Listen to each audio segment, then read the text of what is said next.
Приветствую! Впервые ко мне обратились с такой просьбой. Я ранее никогда этим не занимался, поэтому в этом видео расскажу, как я, обыватель и обычный пользователь, ремонтировал телевизор с ЖК-экраном. Итак, сегодня в ремонте телевизор LG 42LN570V. Это модель 2013 года с жидкокристаллической матрицей диагональю 42 дюйма, Full HD разрешением и Direct LED подсветкой.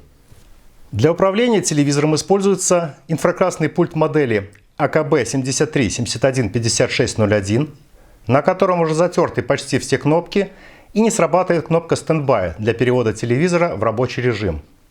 Владелец аппарата сообщил, что телевизор не включается, мерцает светодиод дежурного режима и отсутствует изображение и звук.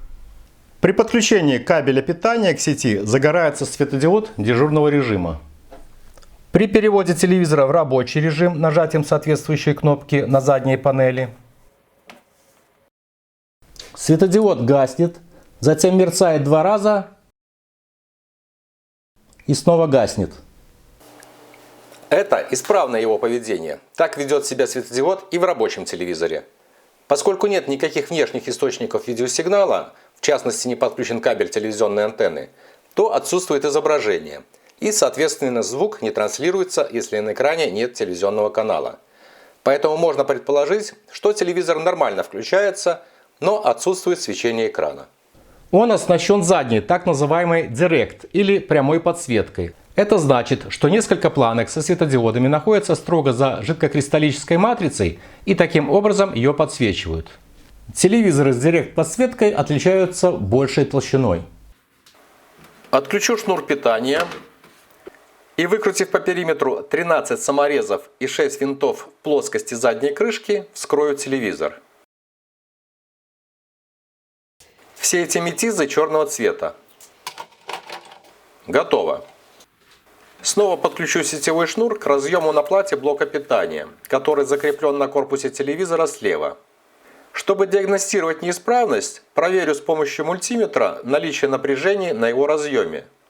Согласно принципиальной схеме и отметкам на монтажной плате на этом разъеме, который соединен шлейфом проводов с материнской платой, уже в рабочем режиме телевизора должны присутствовать напряжения 3,5, 12 и 24 вольта. Проверю сразу, поступают ли эти напряжения на материнскую плату.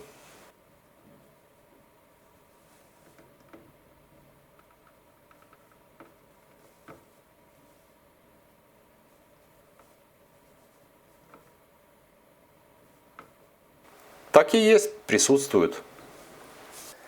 Далее, светодиодная подсветка подключена двумя линиями к этому разъему блока питания P801. Непосредственно на плате эти линии соединены последовательно. Центральные контакты у них соединены. Звонятся. Рядом с разъемом есть отметка, что для экрана диагональю 42 дюйма на нем должно присутствовать напряжение 157,5 вольта при токе 341 мА. При этом напряжение на крайних контактах нестабильно и варьируется от 213 до 233 вольт. Так работает контроллер СШИМ при отсутствии нагрузки. Поэтому я отключу линии подсветки от разъема, чтобы в этом убедиться.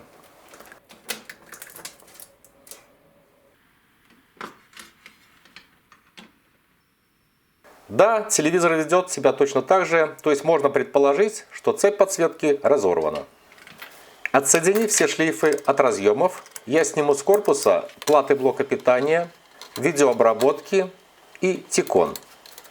Для этого выкручу серебристые винты, которыми они зафиксированы на корпусе. На блоке питания 5 винтов по углам и на разъеме, и один черный на клемме заземления. На материнской плате 4 винта.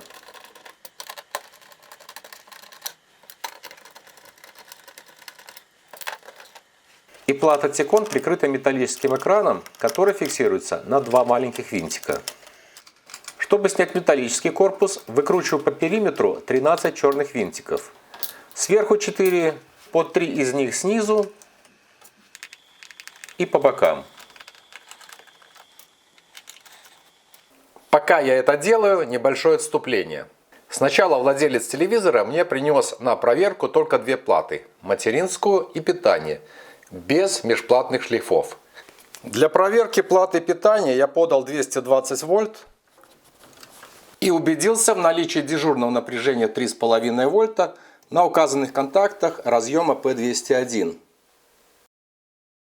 Поскольку напряжение присутствует, значит основная схема на этом драйвере SHIM и на этом транзисторном ключе работает. При этом с импульсного трансформатора уже подается напряжение около 80 вольт на разъем P801 для светодиодной подсветки. Чтобы перевести блок питания из дежурного в рабочий режим, припаял проводники и соединил вместе контакты Driver ON и Power ON разъема P201. С помощью переключателя поддаю одновременно на них напряжение 3,5 вольта. Убедился, что на соответствующих контактах этого же разъема P201 появились напряжения 12 вольт и около 24 вольт. То есть заработала вот эта цепь. От напряжения 12 вольт теперь питается вот этот драйвер с SHIM, который в схеме с ключами на этих двух транзисторах и этих встречно включенных диодах формирует напряжение питания 157,5 вольта с током 341 мА на светодиодной подсветке. А в качестве нагрузки вместо, назову ее, светодиодной гирлянды припаял лампу накаливания мощностью 40 Вт. И только с лампой мощностью 40-50 Вт на выходе этой схемы стабилизируется напряжение и лампа постоянно светится, не мерцает. Таким образом я убедился в исправности блока питания. Теперь аккуратно, чтобы не сломать, отщелкиваю фиксаторы и поднимаю вверх это металлическое корыто. Внутри него несколько плат со светодиодами прикрыты белой светоотражающей пленкой, которая фиксируется 4 белыми пластиковыми стойками, которые в свою очередь опираются в рассеиватель. На пленке есть прямоугольные вырезы над разъемами. В центре они расположены со смещением. Эти стойки можно демонтировать, они отщелкиваются с внешней стороны корыта. Вот здесь под платой блока питания путем сжимания лепестков. Далее здесь. Здесь. И под платой материнской. Под пленкой с помощью двусторонней липкой ленты закреплены 5 линий подсветки.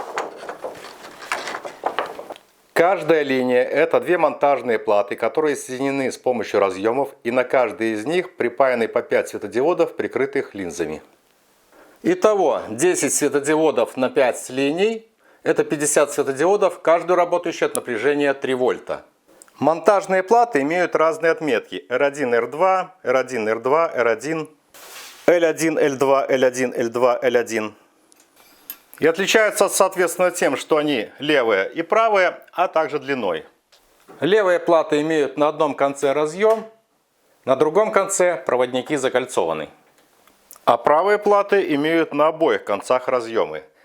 Для диагностики неисправной платы можно подать напряжение 30 вольт с лабораторного блока питания на каждую из 5 линий светодиодов, состоящих из пары плат.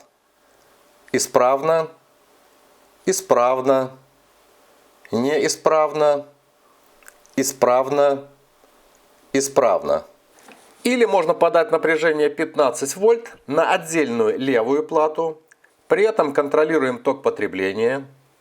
Исправно, 148 мА, 310 мА, неисправно, 154 мА и 68 мА. А затем подать напряжение питания 15 вольт на правую плату с замыканием разъема на левой плате. И также контролируем ток потребления. 126 мА, 292 мА, 72 мА, 158 мА, 157 мА. Итак, я выявил одну неисправную плату, отметил ее маркером Кстати, по внешним отличиям могу предположить, что в этом телевизоре уже производилась замена нескольких плат подсветки. У них разные цвета герметика, которым зафиксированы линзы над светодиодами. И у одних обратная сторона платы медная, у других алюминиевая. Поскольку телевизору уже более 12 лет и у каждой светодиодной панели разный ток потребления, для надежного ремонта я уже купил на AliExpress по ссылке в описании этого видео полный комплект, состоящий из 10 плат светодиодной подсветки типа 6916L за 63 белорусских рубля 29 копеек. Так выходит дешевле, но доставка долгая. 3 недели в Минск через Узбекистан. Трек-номер по ссылке отслеживался. Скрываю. Платы упакованы в картонную коробку и внутри обернуты в пупырчатую пленку. Хорошо обмотаны тут 10 плат, которые склеены малярной лентой. Комплект состоит из 3 плат R1, 3 плат L1 и по паре R2, L2. За кадром я проверил все платы, они исправны. Ток потребления отдельной новой левой и правой плат с 5 светодиодами от 160 до 180 мА, но в среднем 170 мА. Тыльная сторона платы медная, и на ней уже имеется двусторонняя липкая лента. Теперь заменю их все, устанавливая каждую свою позицию с соблюдением обозначений. При замене плат со светодиодами заметил, что каждая позиция подписана на металлическом экране.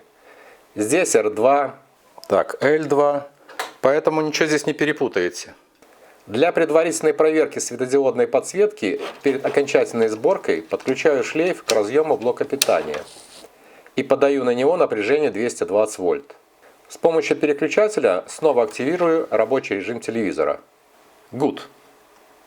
Для увеличения срока службы светодиодов можно ограничить ток в цепи подсветки, разорвав один из 4 параллельных линий резисторов. Каждая линия – это последовательное соединение двух резисторов номиналом 4,3 или 3,9 Ома. Ну, в общем, впаяли, что было в наличии. Будем считать, что резисторы по 4 Ома. Итого в линии около 8 Ом. Таким образом, изначально в цепи подсветки установлено 4 параллельных резистора по 8 Ом. При параллельном соединении суммарное сопротивление составляет 2 Ома. Если одну линию разорвать и оставить только 3, то общее сопротивление составит 2,67 Ом, что немного понизит ток цепи подсветки. Так и сделаю. Теперь подсветка исправна и можно собирать корпус телевизора.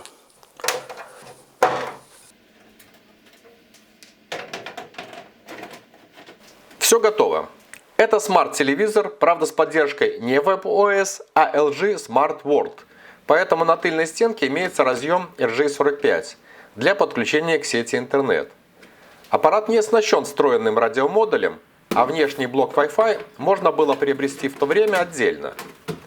Итак, ремонт закончен. Телевизор исправно показывает. Я убежден, что любой обыватель сможет заменить заднюю светодиодную подсветку жидкокристаллического телевизора. Просто это надо делать аккуратно, не спеша. Проверил трансляцию телевизионных каналов. Не официант, видишь? А ты говоришь, не вмешивайся в расследование. Ты понимаешь? К материалам дела. Это значит, что у меня были целые сутки, чтобы разыскать место преступления. Работа телевизора от внешних источников через разъемы HDMI,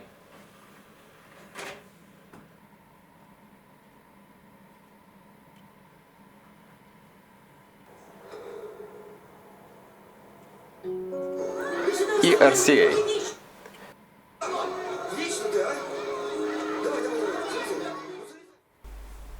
SCART.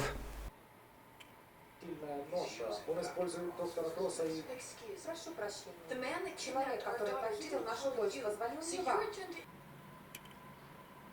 Воспроизведение контента с USB-носителей.